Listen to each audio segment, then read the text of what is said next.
আসসালামু আলাইকুম। Hypoglycaemia, hypo মানে কমা, গ্লাইসেমিয়া মানে গ্লুকোজ কমে যাও। এখন কত কমলে কত কি হবে এটা একটা ইম্পর্টেন্ট আছে। এখন একটা মানুষ নর্মাল কত, তাই না? তো যাদের ডায়াবেটিস আছে তাদের জন্য এটা সমস্যা বেশি। কি সমস্যা? সাধারণত 5 পর্যন্ত কোনো উপসর্গ হয় না, 4-এও অনেকের হয় না। 3.8 বা 70 মিলিগ্রাম পার ডেসিলিটার হলে ডায়াবেটিসের উপসর্গ হয়। তাহলে গ্লুকোজ নর্মালের কমে যাওয়াই হলো হাইপোগ্লাইসেমিয়া। এখন ফাস্টিং একটা লোকের 6 ধরা হয়, 6-এর কম হলে হাইপো ধরা হয়, কিন্তু উপসর্গ না থাকলে সেটা কোনো সমস্যা নেই। ঠিক আছে? তা এখন উপসর্গ কখন হবে? যেটা বললাম 3.8 বা 70 মিলিগ্রাম পার ডেসিলিটার হলো উপসর্গ। এখন কোশ্চেন হলো কাদের এটা হয়। প্রথম হলো যারা ডায়াবেটিসের রোগী এবং ডায়াবেটিসের ওষুধ খায় তাদের হয়। তাহলে যদি এমনি একটা লোক বলে আমার হাইপোগ্লাইসেমিয়া হচ্ছে, তাহলে আগে প্রমাণ করতে হবে, আগে দেখতে হবে সে ডায়াবেটিস আছে কিনা। ডায়াবেটিসের আমরা সাধারণত বলি ডায়াবেটিসের রোগী ডায়াবেটিসের ওষুধ না খেলে হাইপো হয় না, এটা আমরা প্রথম গল্পে বলি, প্রথম কথায় বলি। এখন সব ওষুধে আবার হাইপো হয় না, বিশেষ করে ইনসুলিন এবং সালপোনিউরিয়া যে ওষুধগুলো আছে এগুলোতে হাইপো। হাইপো মানে কি? এটা 3.8ও হতে পারে, 4ও হতে বা 3 হতে পারে, তারও কম হতে পারে, 0 হইতে পারে। কিন্তু অন্য ওষুধগুলোতে সাধারণত হাইপো হয় না। গ্লুকোজ কমে কিন্তু এত নিচে যায় না। মেটফরমিন খেলে হয় না, বেলডাগ্লাপটিন খেলে হয় না, লেনাগ্লিপটিন খেলে হয় না। কম্বিনেশন খেলে কমে, তাও 0 হওয়ার চান্স কম। তাহলে কি হলো? ইনসুলিন এবং সালপোনিউরিয়া যদি খায়, যদি কোনো রোগী খায়, তাহলে তার 0 হয়ে যেতে পারে। সেই জন্য যদি কেউ কোনো উপসর্গ নিয়ে আসে, তাকে আমরা প্রথমেই বলি সে ডায়াবেটিক কিনা, ডায়াবেটিসের ওষুধ খায় কিনা, ওষুধ হলেও সালপোনিউরিয়া বা ইনসুলিন নেয় কিনা। এটা হলে মোটামুটি বলা যাবে যে হাইপোগ্লাইসেমিয়া হয়। এখন হাইপোগ্লাইসেমিয়ার স্টেজ আছে বা গ্রেড আছে।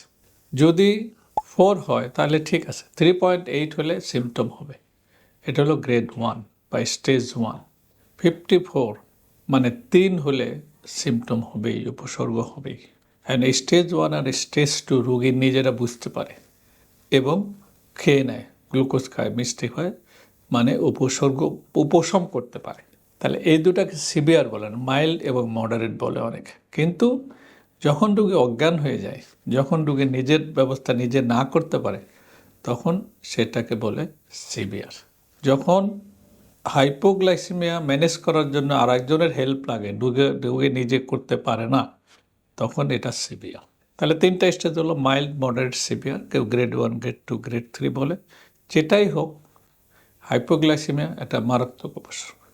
অ্যান্ড কোশ্চেন হলো হাইপোগ্লাইসেমিয়ার বিপরীত কি? হাইপারগ্লাইসেমিয়া, গ্লুকোজ বেশি হয়ে যায়। আমরা যারা ডাক্তার তারা বলি গ্লুকোজ বেশি হওয়ার চাইতে কম হওয়া বেশি খারাপ, কারণ 10 সেকেন্ডের মধ্যে অজ্ঞান হয়ে যেতে পারে। ইমার্জেন্সি যারা ডিউটি করে তাদের বলাই আছে, ডায়াবেটিস রোগী আসলো অজ্ঞান বা অল্টারেশন অফ কনসাসনেস, তুমি বুঝতে পারতেছো না কি হাইপো না হাইপার, তোমার কাছে মেশিনও নাই, সাথে সাথে ক্লিনিক্যালি বোঝা গেল, তুমি আগে গ্লুকোজ দাও। কারণ হাইপোগ্লাইসেমিয়া হলে গ্লুকোজ দিলে সে ইমপ্রুভ করে যাবে সাথে সাথে। আর যদি হাইপারগ্লাইসেমিয়া হয়, গ্লুকোজ দিলে কোনো ভুল নাই, সুগার একটু বেশি হলে কোনো কিছু হবে। তাহলে সন্দেহ হলে গ্লুকোজ দিয়ে দিতে হবে। তাহলে আমরা যেটা বলছিলাম উপসর্গ কি? প্রথম কথা হলে, একমাত্র কথা হলো অজ্ঞান হয়ে যায়। অজ্ঞান না হলে কি হতো? অল্টারেশন অফ কনসাসনেস হতো। এছাড়া কি রোগী বুঝবে কীভাবে যেমন হাইপোগ্লাইসেমিয়া? প্রথম গল্প হলো যে রোগী ক্ষুধা লাগবে, দুনিয়া খেয়ে ফেলতে ইচ্ছা করবে। কোনো রোগীর যদি একবার হাইপোগ্লাইসেমিয়ার সিমটম হয়, সেই রোগী আর ওই ওষুধ খেতে চাইবে না। আমার রোগী তো বলছে এরকম, ডাক্তার সাহেব আমার আজকে আজরাইলের সাথে দেখা হয়ে গেছে। আবার এই রোগী দেখে একজন বলছে, ওয়ার্ডে ঢুকছি, রোগীর হাইপো, তার ছেলেদের বলছে give me some glucose, otherwise you will lose me in 10 second, এইরকম feeling. So hypoglycaemia severe symptom. রোগী একবার হাইপোগ্লাইসেমিয়া হলে ওই রোগীকে ওই ওষুধ বা ওই ইঞ্জেকশন দেওয়া কঠিন হয়ে পড়ে। হাইপোগ্লাইসেমিয়া সবসময় মারাত্মক, হাইপারগ্লাইসেমিয়া মারাত্মক, কিন্তু হাইপোর মতো না, কারণ হাইপো 10 সেকেন্ড অজ্ঞান হয়ে যেতে পারে। চিকিৎসাও সহজ হাইপোগ্লাইসেমিয়ার। তাহলে আমরা হাইপোগ্লাইসেমিয়ার স্টেজগুলো দেখলাম, মাইল্ড, মডারেট, সিভিয়ার, যাই বলি, চিকিৎসা কিন্তু একই, গ্লুকোজ দিতে হবে। এখন আমরা কী বলি, রোগীকে কী বলি? আপনার গ্লুকোজ সিমটম এটা হয়েছে, মনে করতেছেন এটা, আপনি আগে খান, আপনি আগে খেয়ে নেন, তারপরে পাশের লোককে বলেন বা আত্মীয় স্বজন বলেন বা ডাক্তারকে বলেন। এখন আপনাকে মোহাম্মদপুর থেকে টেলিফোন করে আমার মায়ের এরকম হয়েছে, আপনি বুঝতে পারতেছেন তার কী হয়েছে, আপনি তাকে বললেন তুমি হাসপাতালে নিয়ে আসো, রাস্তায় শেষ হয়ে যাবে। আপনি আগে বলবেন যে তুমি তাকে গ্লুকোজ খাওয়া, সে যাই হোক, স্ট্রোক করুক, হাইপোগ্লাইসেমি হোক, ডায়াবেটিসে হাইপারগ্লাইসেমি হোক, আগে গ্লুকোজ খাওয়া, তারপরে নিয়ে আসো। কারণ জ্ঞান থাকা অবস্থায় খাওয়াইলে তো কাজ হয়ে যাবে, অজ্ঞান হয়ে গেলে তখন আবার ইঞ্জেকশন দেওয়া লাগবে, এটা সমস্যা না। সেই জন্য দিতে। এখন কোশ্চেন হলো, একজন রোগের হাইপোগ্লাইসেমি হয়েছে, কিভাবে চিকিৎসা করবেন? তাই প্রথমে বলছি যে আগে মিষ্টি খেতে হবে। মিষ্টি মানে বেস্ট হলো গ্লুকোজ, না হলে চিনি বা চিনি জাতীয় জিনিস খাবার। এই কেউ কেউ বলছে যে মিষ্টি বেশি খেয়ে ফেলতে পারে, এটা পারে ওটা পারে, কিন্তু খাইতে হবে, আগে জীবন বাঁচানোর দায়।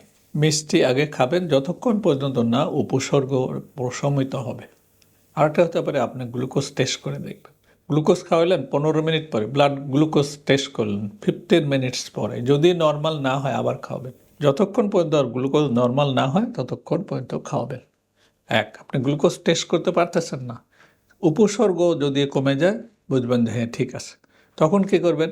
তখন নর্মাল খাবার দেবেন। নর্মাল খাবার মানে কমপ্লেক্স কার্বোহাইড্রেট, ভাত, রুটি, পাউরুটি, এগুলো খাবার দেবেন। কারণ অনেক ওষুধের অনেক রকম যেমন যেমন সালফোনেরও অনেকগুলো 24 ঘন্টা কাজ করে, তাহলে 24 ঘন্টা তার উপসর্গ থাকতে পারে। 24 ঘন্টা তাকে তদারকি রাখতে হবে। লং অ্যাক্টিং ইনসুলিন যেটা মিক্সড, বিশেষ করে এটা হাইপো হয়, এটাও অনেক 24 ঘন্টা তার অবজারভেশনে রাখতে হবে, অবশ্যই রাখতে হবে, নাহলে আবার হয়ে যাবে, নাহলে রিবাউন্ড হবে। সেই জন্য এটা মনে রাখতে হবে যে একবার যদি হাইপোগ্লাইসেমি হয় তাহলে তাকে অবজারভেশনে রাখতে হবে এবং খাবার ওইভাবে দিতে হবে।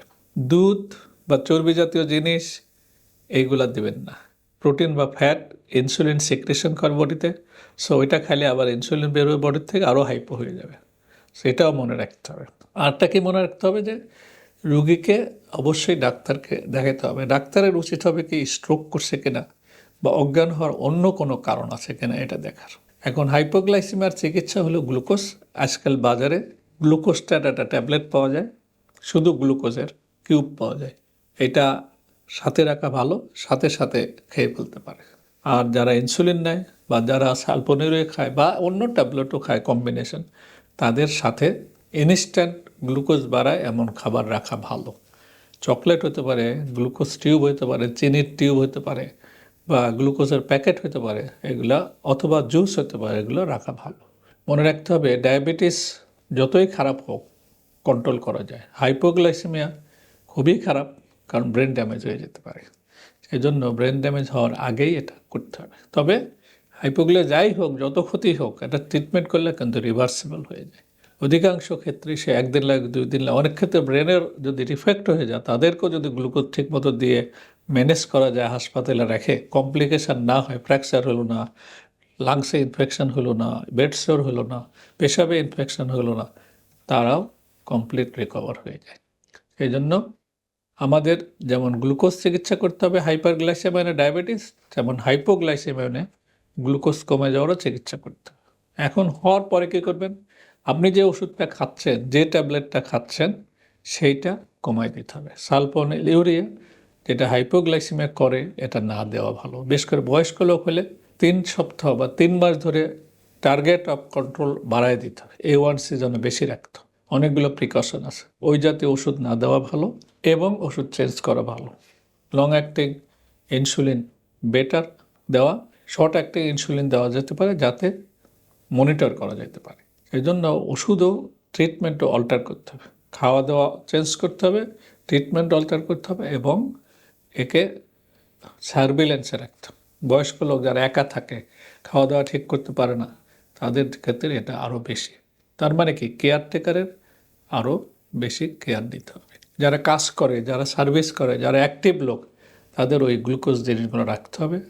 ইনসুলিন বা অন্য ট্যাবলেটের রেজিমেন চেঞ্জ করে দেওয়াই ভালো। তাহলে হাইপোগ্লাইসেমিয়া হাইপারগ্লাইসেমিয়া সেটা খারাপ, কারণ হাইপোগ্লাইসেমিয়া ইনস্ট্যান্টলি মানুষ অজ্ঞান হয়ে যেত। হাইপোগ্লাইসেমিয়া হলে আপনি গ্লুকোজ খাবেন, চিনি খাবেন, চা, দুধ, কফি এগুলো খাবেন না, ফ্যাট আছে এগুলাতে। ইনসুলিন সিক্রেশনে হাইপোগ্লাইসেমিয়া আবার বেশি। খাবেন গ্লুকোজ যত পারেন খাবেন, ভয় নাই। সুগার টেস্ট করে দেখবেন, আর হলো আত্মীয় স্বজন খুঁজবেন না, ডাক্তার খুঁজবেন না, আগে খাবেন। হাইপো মানে ডেঞ্জারাসলি ইমার্জেন্সি। লো প্রেশার কোনো অসুখ না, আর লো প্রেশারে মানুষ অজ্ঞান হয় না। হাইপোগ্লাইসেমিয়া এলে মানুষ অজ্ঞান হয়ে যায়। হাইপোগ্লাইসেমিয়া ক্ষুধা লাগে বেশি, হাইপোগ্লাইসে মাথা ঘুরে ওঠে, হাইপোগ্লাইসে মাথার মধ্যে অস্বস্তি লাগে, হাইপোগ্লাইসেমিয়া হলে গা ঘামে, এমন ঘামে বিশ্রামে যায় ফেলে। হাইপোগ্লাইসেমিয়া হলে অজ্ঞান হয়ে যায়। প্রথম কথা হলো ক্ষুধা লাগে, গা কাঁপে, গা ঘামে, অজ্ঞান হয়ে যায়। লো প্রেশারে গাও ঘামে না, অজ্ঞানও হয় না, আর ক্ষুধাও লাগে না। লো প্রেশার খারাপ লাগতে পারে, মাথা টাথা ঘুরতে পারে, কিন্তু যাদের লো প্রেশার সবসময় থাকে এটা কিন্তু অসুখ না। আগে প্রেশার বেশি ছিল, ওষুধ খাইছে, লো প্রেশার হয়েছে, তখন অসুখ, মাথা ঘুরতে পারে, পড়ে যেতে পারে, ভাটাই করতে পারে, কিন্তু ক্ষুধা লাগবে না, ক্ষুধা লাগবে না।